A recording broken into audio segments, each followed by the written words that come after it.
Fireworks in London violence, injured 4 cops. Police said hundreds of adolescents threw fireworks at policemen after a night of disruption in Woolwich, which resulted in 4 minor injuries. Greenwich Safer Schools Sergeant Jeff Warren has issued an urgent plea after Monday night's mayhem in the area. Greenwich Council denounced the violence and reported over 30 arrests for taser possession, underage fireworks possession, assault on emergency staff, and a fray. Violence erupted, and a 14-year-old kid was also stabbed.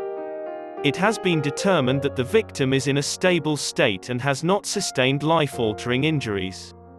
In order to avoid crowds forming ahead of Friday's fireworks display, General Gordon Square in Woolwich Town Centre will be closed until Saturday. Sergeant Warren appealed with parents and guardians in a letter to Woolwich Town Centre residents to have their children be escorted by an adult on the nights running up to the annual fireworks display.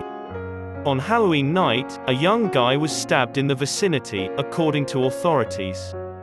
In the Woolwich neighbourhood about 8 p.m. Sunday, a big group of teenagers were seen tossing pyrotechnics at buses and automobiles in the vicinity. Minor leg injuries were treated by paramedics when a firework detonated near a police officer who was attempting to de-escalate the situation, a Metropolitan Police spokeswoman said.